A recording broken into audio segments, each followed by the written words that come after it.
ಆಕಾಶವಾಣಿ ಕಲಬುರಗಿ. ಭೀಮ ಬಾಬಾ ಭೀಮ ಬಾಬಾ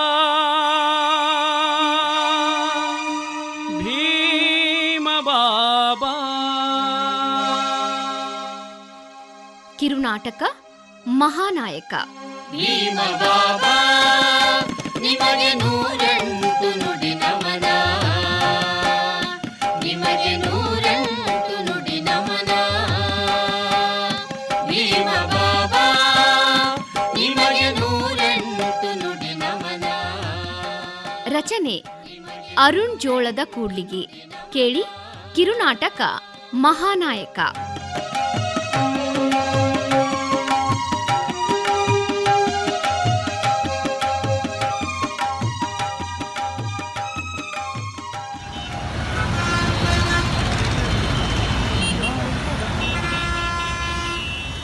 mummy, ಅಲ್ಲೋಡು, Ambedkar ತಾತಗೆ ಸ್ನಾನ ಮಾಡಿಸ್ತಿದ್ದಾರೆ. ಹ್ಞೂ ಕಂದ, ಇನ್ನೇನು ಅಂಬೇಡ್ಕರ್ ಜಯಂತಿ ಬಂತಲ್ಲ, ಅದಕ್ಕೆ ಬಾಬಾ ಅವರನ್ನ ಸ್ವಚ್ಛಗೊಳಿಸ್ತಿದ್ದಾರೆ. ಇದು ಜಯಂತಿಯ ಮೊದಲ ಸಿದ್ಧತೆ. ಮಮ್ಮಿ, ಬಾಬಾ ಸಾಹೇಬರೇನು ಟ್ರಾಫಿಕ್ ಪೊಲೀಸಾ? ಹೀಗೇಕೆ ಇಲ್ಲಿ ನಿಲ್ಲಿಸಿದ್ದಾರೆ? ಹೇ, ಹಾಗೆಲ್ಲ ಹೇಳ್ಬಾರ್ದು, ತಪ್ಪಾಯ್ತು ಅನ್ನು. ಟ್ರಾಫಿಕ್ ಪೊಲೀಸು ವಾಹನಗಳನ್ನು ಮಾತ್ರ ಸರಿಯಾಗಿ ಚಲಿಸುವಂತೆ ಕಂಟ್ರೋಲ್ ಮಾಡ್ತಾರೆ. ಆದ್ರೆ ಬಾಬಾ ಸಾಹೇಬ್ರು ಇಡೀ ದೇಶವನ್ನೇ ಸರಿಯಾಗಿ ನಡೆಸುವಂತೆ ದಾರಿ ತೋರಿಸ್ತಿದ್ದಾರೆ, ಗೊತ್ತಾ? ಹೌದಾ ಮಮ್ಮಿ? ಬಾಬಾ ಸಾಹೇಬರು ಕೈಯಲ್ಲೊಂದು ಪುಸ್ತಕ ಹಿಡಿದಿದ್ದಾರಲ್ಲ, ಅದೇನು ಹೋಮ್ವರ್ಕ್ ಪುಸ್ತಕನಾ? ಅವ್ರ ಮಿಸ್ಸಿಗೆ ತೋರಿಸ್ಬೇಕಾ? ಇಲ್ಲಮ್ಮ, ಅದು ನಮ್ಮ ಸಂವಿಧಾನ. ನಾವಿರುವ ಈ ದೇಶ ಹೇಗೆ ನಡಿಬೇಕು ಅಂತ ಹೇಳುತ್ತೆ. ಅದನ್ನ ಬರೆಯೋಕೆ ಬಾಬಾ ಸಾಹೇಬರು ಹಗಲಿರುಳು ಕಷ್ಟಪಟ್ಟಿದ್ದಾರೆ. ಈ ಒಂದು ಪುಸ್ತಕ ಸಿದ್ಧಪಡಿಸೋಕೆ ಎಷ್ಟೋ ಪುಸ್ತಕಗಳನ್ನು ಓದಿದ್ದಾರೆ. ಎಷ್ಟೋ ದಿನಗಳ ಕಾಲ ನೂರಾರು ಜನರ ಜೊತೆ ಚರ್ಚೆ ಸಂವಾದ ಮಾಡಿದ್ದಾರೆ. ಒಂದು ರೀತಿ ನಮ್ಮ ದೇಶದ ಹಣೆ ಬರಹ ಬರೆದಿರೋ ಪುಸ್ತಕ. ಅದಕ್ಕೆ ಬಾಬಾ ಅವರು ಯಾವಾಗ್ಲೂ ಭಾರತ ಸಂವಿಧಾನವನ್ನು ಕೈಲಿ ಹಿಡ್ಕೊಂಡು ಎಲ್ಲರೂ ಸಮಾನವಾಗಿರಿ ಅಂತ ಹೇಳ್ತಿದ್ದಾರೆ. ಮಮ್ಮಿ, ಸಂವಿಧಾನ ಅಂದರೇನು? ಅದನ್ಯಾಕೆ ಬಾಬಾ ಅವರು ಬರೆದರು? ಮಗಳೇ, ಆಗಸ್ಟ್ 15ರಂದು ಇಂಡಿಪೆಂಡೆನ್ಸ್ ಡೇ ಆಚರಿಸ್ತೀವಿ. ಯಾಕೆ ಅಂತ ಗೊತ್ತಾ? ಹಾ, ಗೊತ್ತು. ನಾನು ಭಾಷಣ ಮಾಡಿದ್ದೀನಿ. ನಮ್ಮ ದೇಶವನ್ನು ಆಳುತ್ತಿದ್ದ ಕೆಂಪು ಮೂತಿಯ ಬ್ರಿಟಿಷರನ್ನು ಹೊರಗಡೆ ಓಡಿಸಿ ಸ್ವಾತಂತ್ರ್ಯ ಪಡೆದ ದಿನ ಅಲ್ವಾ ಮಮ್ಮಿ? ಹಾ, ಸರಿ ಇದೆ. ಅಂದ್ರೆ ಬ್ರಿಟಿಷರು ನಮ್ಮನ್ನು ಆಳುವಾಗ ಅವರು ಅವರಿಗೆ ಬೇಕಾದ ಕಾನೂನು ಕಟ್ಟಳೆಗಳನ್ನು ಮಾಡಿಕೊಂಡು ಆಳ್ವಿಕೆ ಮಾಡ್ತಾ ಇದ್ರು. ಬ್ರಿಟಿಷರು ಹೋದ್ಮೇಲೆ ನಮ್ಮನ್ನು ನಾವೇ ಆಳ್ವಿಕೆ ಮಾಡ್ಕೋಬೇಕಾಯ್ತು ಅಲ್ವಾ? ಆಗ ನಮ್ಮ ದೇಶದಲ್ಲಿ ನಾವೇ ಆಳ್ವಿಕೆ ಮಾಡಿಕೊಳ್ಳೋಕೆ ಕಾನೂನು ಕಾಯ್ದೆಗಳನ್ನ ಮಾಡೋಕೆ ದೇಶಾದ್ಯಂತ 799 ಜನರ ಒಂದು ಸಮಿತಿ ರಚಿಸಿದ್ರು. ಇದರ ಕರಡು ಸಮಿತಿಗೆ ಡಾಕ್ಟರ್ ಬಾಬಾ ಸಾಹೇಬ್ರನ್ನು ಅಧ್ಯಕ್ಷರನ್ನಾಗಿ ಮಾಡಿದ್ರು. ಹಾಗಾಗಿ ಅಂಬೇಡ್ಕರ್ ಲೀಡರ್ಶಿಪ್ನಲ್ಲಿ ನಮ್ಮ ದೇಶವನ್ನು ಹೇಗೆ ನಡೆಸಬೇಕು, ಜನರು ಏನು ಮಾಡಬೇಕು, ಜನರಿಗೆ ಯಾವ ಅಧಿಕಾರ ಇರಬೇಕು, ನಮ್ಮ ದೇಶದ ಜನರನ್ನು ಹೇಗೆ ನಡೆಸಿಕೊಳ್ಳಬೇಕು ಎನ್ನುವ ಕಾನೂನು ಕಟ್ಟಳೆಗಳ ದಾಖಲೆಯೇ ಸಂವಿಧಾನ. ಗೊತ್ತಾಯ್ತಾ? ಮಮ್ಮಿ, ಇದು ಹೆವಿ ಆಯಿತು. ಇದು ಅಷ್ಟಾಗಿ ಅಂಡರ್ಸ್ಟ್ಯಾಂಡ್ ಆಗಲಿಲ್ಲ. ಹೋಗಲಿ, ಬಾಬಾ ಅವರ ಮಮ್ಮಿ ಡ್ಯಾಡಿ ಏನು ಮಾಡ್ತಿದ್ರು? ಅವರದ್ದು ಯಾವ ಊರು? ಬಾಬಾ ಅವರ ಡ್ಯಾಡಿ ಸುಬೇದಾರ್ ಮೇಜರ್ ರಾಮ್ಜಿ ಸಕ್ಪಾಲ್. ಅವರು ರಿಟೈರ್ಡ್ ಮಿಲಿಟರಿ ಮ್ಯಾನ್. ಅವರ ಮಮ್ಮಿ ಭೀಮಾಬಾಯಿ. ಬಾಬಾ ಹುಟ್ಟಿದ್ದು 1891 ಏಪ್ರಿಲ್ 14 ಮಧ್ಯಪ್ರದೇಶದ ಈಗಿನ ಅಂಬೇಡ್ಕರ್ ನಗರದಲ್ಲಿ. ಆಗಿನ ಮಹೋವಾ ಅಂದ್ರೆ ಅದೊಂದು ಮಿಲಿಟರಿ ಕ್ಯಾಂಪು. ಅಂದಹಾಗೆ ಬಾಬಾ ಅವರು ಎಷ್ಟನೇ ಮಗ ಗೊತ್ತಾ? ಫಸ್ಟ್ ಇಲ್ಲ ಸೆಕೆಂಡ್ ಇರಬೇಕು ಅಲ್ವಾ? ನೋ 14th 14ನೇ ಮಗ. 14ನೆಯ ತಾರೀಕಿನಂದು ಹುಟ್ಟಿದ್ರು. ದುಃಖ ಏನಂದ್ರೆ ಬಾಬಾ ಹುಟ್ಟಿ 5 ವರ್ಷದಲ್ಲಿಯೇ ಬಾಬಾರ ಮಮ್ಮಿ ಭೀಮಾಬಾಯಿ 1896ರಲ್ಲಿ ತೀರಿ ಹೋದ್ರು. ನಿಜಾನಾ ಮಮ್ಮಿ? ಪಾಪ. ಮಮ್ಮಿ, ಬಾಬಾ ಯಾಕೆ ಯಾವಾಗಲೂ ಕೋಟ್ ಹಾಕಿರ್ತಾರೆ? ಅವರಿಗೆ ಶೆಕೆ ಆಗಲ್ವಾ? ಅದು ಸೆಲ್ಫ್ ರೆಸ್ಪೆಕ್ಟ್, ಡಿಸಿಪ್ಲಿನ್ ಮಗಳೇ. ಉಡೋಕೆ ಬಟ್ಟೆಗಳೇ ಇಲ್ಲದೆ ಇರೋ ಜನರ ಬಗ್ಗೆ ಕೆಲಸ ಮಾಡೋ ಬಾಬಾ ಸಾಹೇಬ್ರು ಕೋಟ್ ಹಾಕೊಂಡು ಅವರಿಗೆ ಸ್ಫೂರ್ತಿ ನೀಡೋ ತರಹ ಇದ್ರು.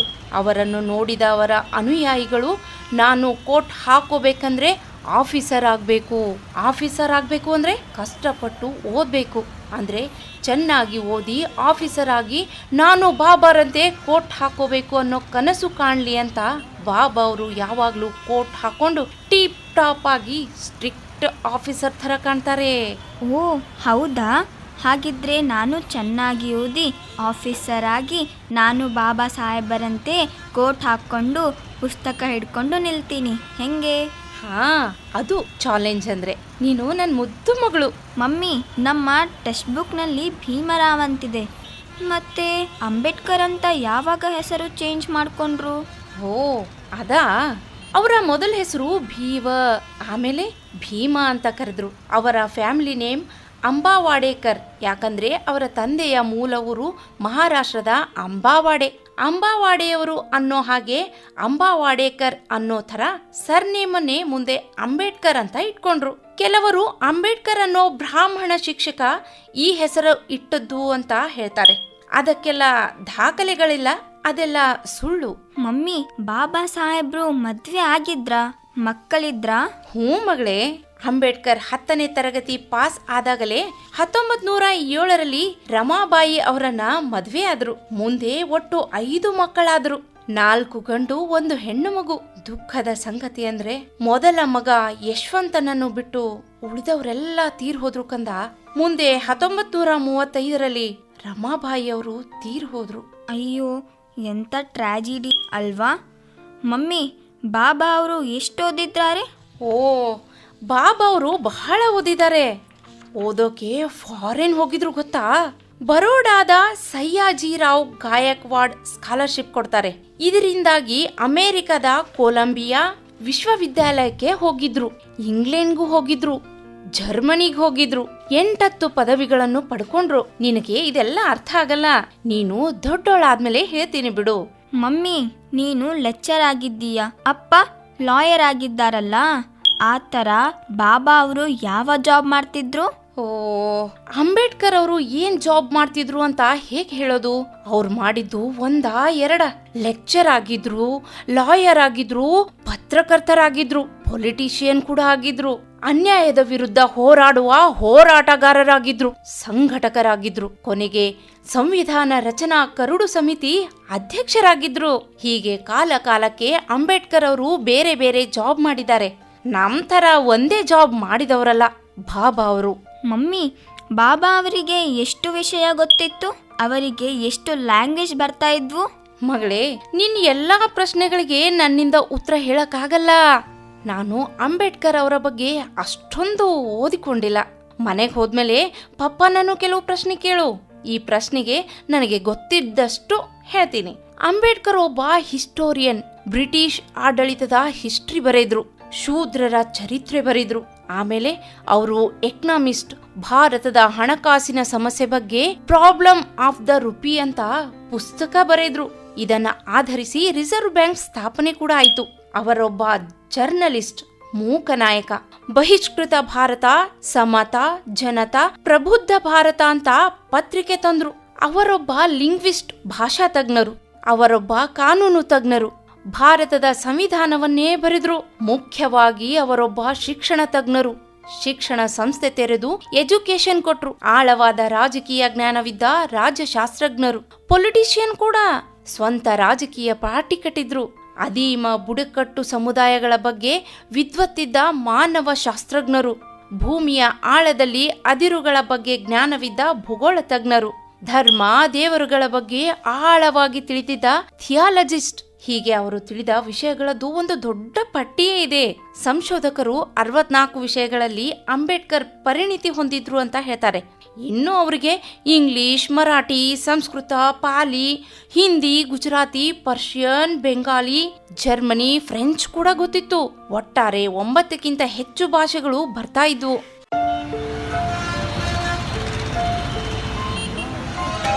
ಅನ್ಯಾಯದ ತಾಳವ ಭೇದಿಸಿ ಆ ಖಂಡದ ಮೂಲವ ಛೇದಿಸಿ, ಅನ್ಯಾಯದ ತಾಳವ ಭೇದಿಸಿ ಪಾಖಂಡದ ಮೂಲವ ಛೇದಿಸಿ, ಅತ್ಯಾಚಾರವ ಮರ್ದಿಸಿ ಸದಾಚಾರವು ನಳನಳಿಸಿತು ನೋಡ. ಅನಾಥರಲ್ಲಿ ಸೊಬಲ ಚಿಲುಮೆಗೊಂಡು ನೀತಿ ತಾಂಗುಡಿಯಾಗೆ ಬದುಕ ಚೆಲ್ವಿಕೆಗೆ ವಿವೇಕತ ಹಾಸು ಹೊಕ್ಕಾಗಿರಲು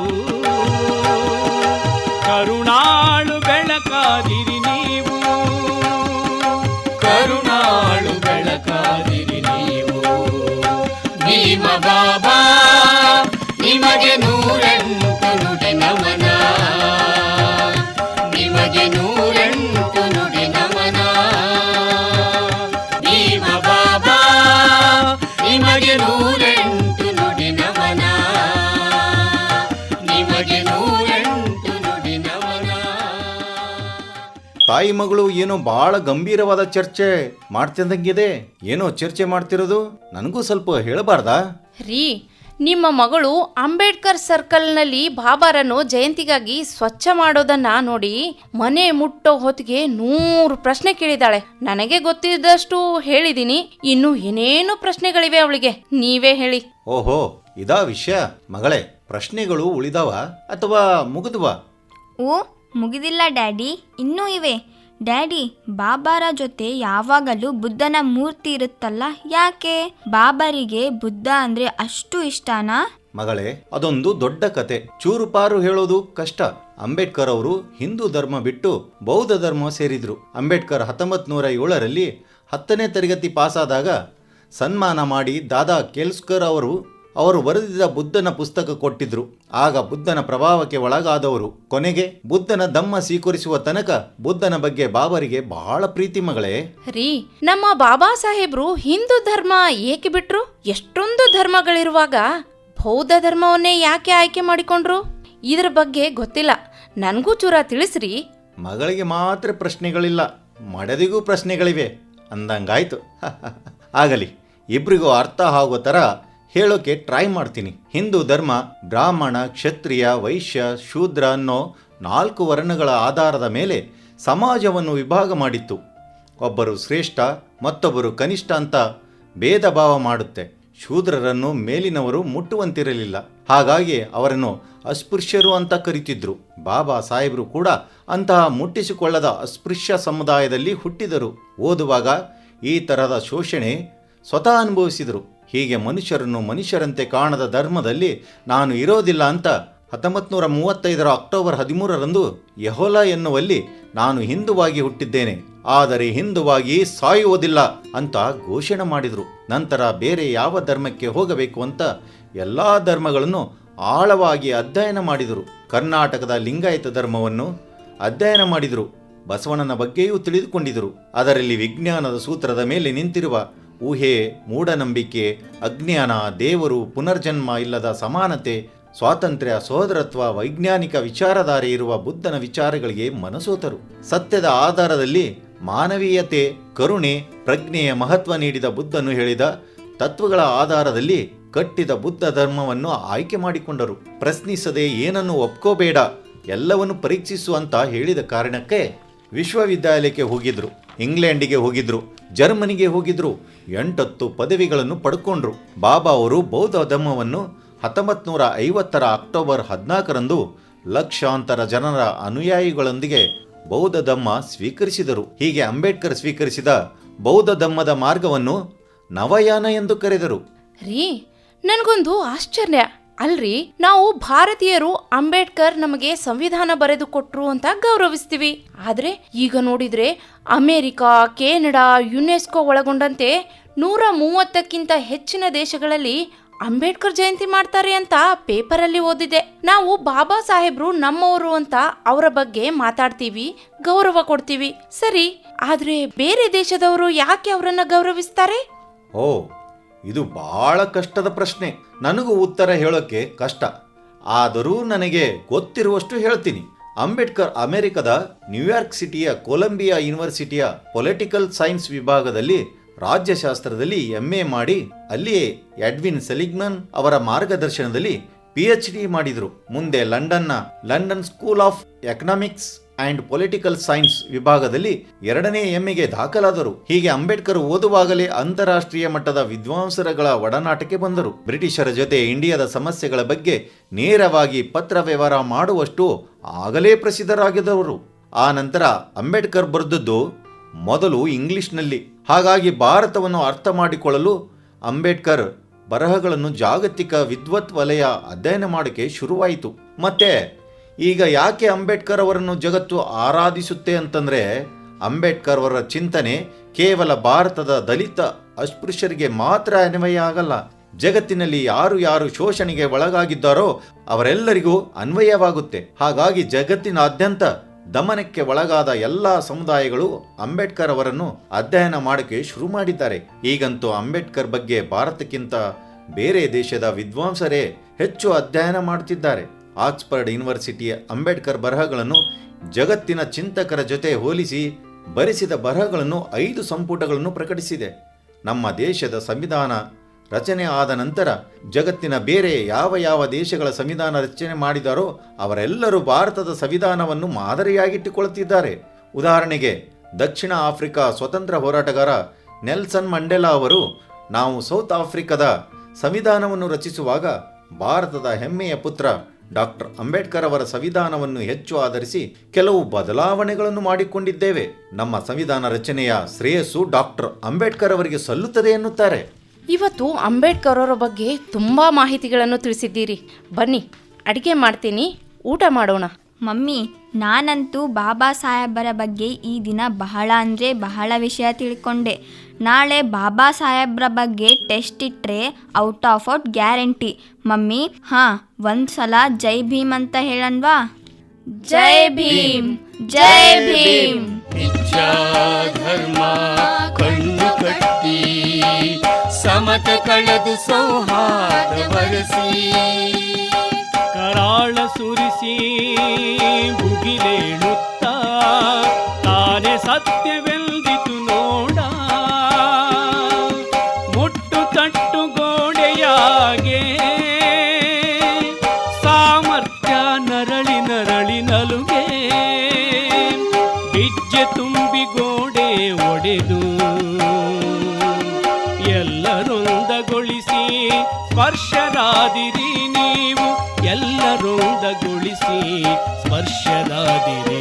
ಭೀಮ ಬಾಬಾ ನಿಮಗೆ 108 ನುಡಿ ನಮನ, ನಿಮಗೆ 108 ನುಡಿ ನಮನ. ಭೀಮ ಬಾಬಾ ನಿಮಗೆ 108 ನುಡಿ ನಮನ, ನಿಮಗೆ 108 ನುಡಿ ನಮನ. ಇದುವರೆಗೆ ಮಹಾನಾಯಕ ಕಿರುನಾಟಕ ಕೇಳಿದಿರೆ. ರಚನೆ ಅರುಣ್ ಜೋಳದ ಕೂಡ್ಲಿಗೆ. ಪಾತ್ರ ಪರಿಚಯ: ಮಗಳು ಪ್ರಜ್ಞಾ, ಕುಮಾರಿ ಅಕ್ಷರ, ತಾಯಿ ಗೌತಮಿ, ಗಂಗೋತ್ರಿ ಮಠಪತಿ, ತಂದೆ ರಾಹುಲ್, ಶಾಂತಲಿಂಗಯ್ಯ ಎಸ್ ಮಠಪತಿ. ಸಂಕಲನ ಲಕ್ಷ್ಮೀಕಾಂತ್ ಪಾಟೀಲ್. ನಿರ್ಮಾಣ ಬಿ ಸಿದ್ದಣ್ಣ. ಸ್ವಾತಂತ್ರ್ಯ ನ್ಯಾಯ ಸಮಾನತೆಗಳ ಬಿತ್ತಣಿಯಲಿ ಪ್ರಬುದ್ಧ ಭಾರತ ಕಟ್ಟುವ ನಿಷ್ಠೆಗೆ ಸಂವಿಧಾನ ಸ್ಥಪತಿಗಳಾದಿರಿ ನೀವು, ಸಂವಿಧಾನ ಸ್ಥಪತಿಗಳಾದಿರಿ ನೀವು. ಭೀಮ ಬಾಬಾ ನಿಮಗೆ 108